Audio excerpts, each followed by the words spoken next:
Hello friends, आज की इस वीडियो में हम लोग जानने वाले हैं क्षेत्रफल, परिमाप और आयतन टॉपिक के अंतर्गत वर्ग के परिमाप और क्षेत्रफल में संबंध। तो वर्ग के परिमाप और क्षेत्रफल में संबंध क्यों जानना है? क्योंकि इससे संबंधित अक्सर प्रश्न पूछे जाते हैं। तो इनके संबंध को अगर समझे रहेंगे तो प्रश्न किसी भी तरह घुमा फिरा के दे, आप उसको आसानी से और बहुत ही कम समय में बना सकते हैं। इसलिए वर्ग के परिमाप और क्षेत्रफल का जो आपसी संबंध है उस चीज़ को जानना बहुत जरूरी है। ठीक है, तो आज की वीडियो में हम ये चीज़ जानने वाले हैं और इसके लिए हमने यहाँ पर कुल 2 प्रश्न लिया है। तो पहला प्रश्न में देखिए, परिमाप दिया है, क्षेत्रफल पूछा गया है। दूसरे प्रश्न में क्षेत्रफल दिया है और परिमाप पूछा है। तो इस तरह के जब प्रश्न आते हैं तब की स्थिति में जब हमें ये परिमाप और क्षेत्रफल के बीच का जो संबंध है, किसके, वर्ग के परिमाप और क्षेत्रफल के बीच का जो संबंध है, ये जानते रहेंगे तो आसानी से समझते हुए इसको हल कर सकते हैं। ठीक, तो देखिए वर्ग क्या होता है भाई? तो वर्ग एक ऐसी आयत है जिसकी चारों भुजा क्या होती है जी, समान माप की होती है और चारों कोण 90-90 अंश का होता है। वो तो आयत शब्द में ही निहित है, ये मैं पिछले वीडियो में बता चुका हूँ। ठीक, तो चलिए हम संबंध को कैसे समझेंगे, प्रश्न के आधार पे। देखिए प्रश्न क्या लिखा है, किसी वर्ग का परिमाप 64 मीटर है तो उसका क्षेत्रफल क्या होगा। देखिए परिमाप बराबर क्या होता है, 4 गुणित भुजा, यानी कि किसी वर्ग के चारों भुजा को जोड़ देंगे। परिमाप का अर्थ ही क्या होता है, सभी भुजाओं का योगफल।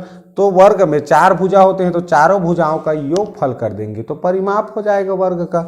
और भुजा एक समान है तो इसको चारों को जोड़ने की बजाय क्या करते हैं जी, 4 से गुणा कर देते हैं। अब देखो परिमाप लिखा है प्रश्न में 64 मीटर, तो हमको क्या जानना है, भुजा। क्यों जानना है, प्रश्न में क्षेत्रफल पूछा गया है और क्षेत्रफल बराबर क्या होता है, वर्ग का क्षेत्रफल बराबर भुजा का वर्ग, यानी कि भुजा गुणित भुजा, भुजा गुणित भुजा को ही भुजा का वर्ग के रूप में लिखा जाता है। तो अगर भुजा का मान जान गए तो क्षेत्रफल निकाल सकते हैं। तो देखिए यहाँ से भुजा का मान जानना है तो क्या करेंगे, 4 को पक्षांतर कर दो, भुजा के साथ गुणा में है 4, इसलिए क्या हो जाएगा, इसके साथ भाग हो जाएगा। जिसके साथ भी कोई संख्या हो जिसका मान जानना है, भुजा का मान जानना है, तो भुजा के साथ 4 क्या है, गुणा में है, तो गुणा वाला क्या होता है, भाग। देखिए 4 एकम 4, 4 एकम 4, तो 6 में से कितना बचेगा, 2, ये 24 बन गया, 4 छक्का 24, यानी कि हो गया 16 मीटर। तो 16 मीटर क्या मिला हमको, भुजा मिला। अब क्या जानना है, क्षेत्रफल। तो क्षेत्रफल बराबर क्या होता है, भुजा का वर्ग, यानी कि भुजा गुणित भुजा।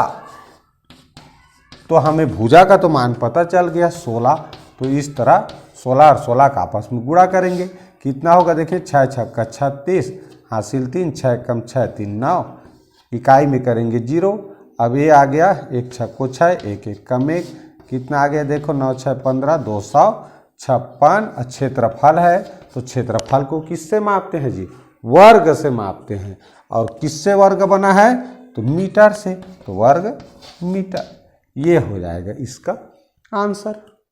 समझ आ गया। तो इस तरह जब किसी वर्ग का परिमाप दिया हो और उसका क्षेत्रफल जानना हो तो हमने क्या किया, देखो भुजा का माप जानने के लिए हम जान रहे हैं चारों भुजा का मान दिया है, परिमाप दिया है मतलब, तो एक का जानना है तो क्या करेंगे जी भाई, 4 बराबर भाग में बांट देंगे। हमने परिमाप को 4 बराबर भाग में बांट दिया, भुजा मिल गया।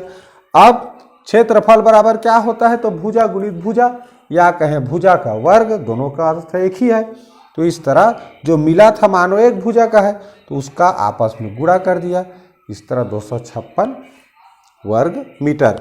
ये चीज़ बिल्कुल ध्यान देना, मैंने पिछले वीडियो में बताया है कि हम किसी क्षेत्रफल का जब उत्तर लिखते हैं तो वर्ग क्यों लिखते हैं। अगर नहीं देखे होंगे तो उसका लिंक इस वीडियो के डिस्क्रिप्शन में दिया हुआ है, वहाँ से जाकर देख सकते हैं। ठीक, आशा है ये प्रश्न समझ में आ गया होगा। अब चलिए पढ़ते हैं दूसरा प्रश्न। किसी वर्ग का क्षेत्रफल 196 वर्ग मीटर है तो वर्ग का परिमाप कितना होगा। प्रश्न में क्या दिया है, क्षेत्रफल। क्षेत्रफल बराबर हमने अभी क्या बताया, भुजा का वर्ग बराबर क्षेत्रफल वर्ग का। तो कितना दिया है 196 वर्ग मीटर, 196 वर्ग मीटर ऐसा दिया हुआ है। अब देखो हमें क्या जानना है इसमें परिमाप, तो परिमाप बराबर क्या होता है जी, वर्ग का परिमाप बराबर 4 गुणित भुजा। तो यानी कि परिमाप जानना है तो ये बस भुजा का मान जान गए, उसके साथ 4 का गुणा कर देंगे, समझ आ गया। तो देखो ये भुजा बराबर दिया है 196 वर्ग मीटर, तो भुजा क्षेत्रफल में छुपा हुआ है। अब उस वहाँ से हमको भुजा को निकालना है, तो भुजा बराबर क्या हो जाएगा, भुजा के साथ देखो तो क्या है, ये वर्ग का चिन्ह है। और वर्ग के चिन्ह को अगर उस तरफ ले गए बराबर चिन्ह के, तो समझ जाओ हमारा भुजा ही बचेगा। तो वर्ग को पक्षांतर करने पर क्या होता है, वर्गमूल का चिन्ह बन जाता है, वर्गमूल का चिन्ह बन जाता है। तो इसका मतलब क्या हो गया, वर्गमूल 196। तो वर्गमूल कैसे निकालते हैं, निकाल लो। 196 का 2 से पहले जाएगा, 2 निया 18 बचेगा 1, 16 बन गया, 2 अट्ठे 16, 2 से 2 चौका 8 बचेगा 1, तो 18 बन जाएगा, 2 निया 18। अब देखो ये 7 से 7 सत्ते 49, तो इस तरह क्या मिला हमको 2 गुणित 2 गुणित 7 गुणित 7। वर्गमूल निकालने के लिए क्या करते हैं, जोड़ा बनाते हैं, इसका जोड़ा बन गया, इसका भी जोड़ा बन गया भाज्य संख्या का। तो जोड़ा में से एक को लेंगे, इसमें से एक 7 को, अब दोनों को आपस में जोड़ गुणा करेंगे तो कितना हो गया 7 दूनी 14। तो ये हो जाएगा इसका वर्गमूल 14 मीटर। ठीक, तो इस तरह भुजा बराबर क्या मिला जी, 14 मीटर। अब ज्ञात क्या करना है, परिमाप। तो परिमाप बराबर क्या होता है, 4 गुणित भुजा, तो भुजा का मान मिल गया हमको 14। तो देखो 14 चौक कितना होता है, देखो 4 चौक 16, 4 एक कम 4 एक 5, यानी कि 56 मीटर। तो इसका परिमाप कितना होगा, 56 मीटर। समझ आया क्या किया हमने, अगर क्षेत्रफल दिया हो तो उस क्षेत्रफल का इस तरह से वर्गमूल निकाल लेना। और वर्गमूल निकालने का और शॉर्ट ट्रिक तरीका है, वो मैंने अपने पिछले वीडियो में बनाया है, उसका लिंक भी आप ये जो क्षेत्रफल परिमाप आयतन से संबंधित जो प्लेलिस्ट का लिंक है उसको ओपन करेंगे तो वहाँ से आपको मिल जाएगा। ठीक, तो ये इस तरह से हमने इसका क्या निकाल लिया, वर्गमूल निकाल के भुजा का मान प्राप्त कर लिया।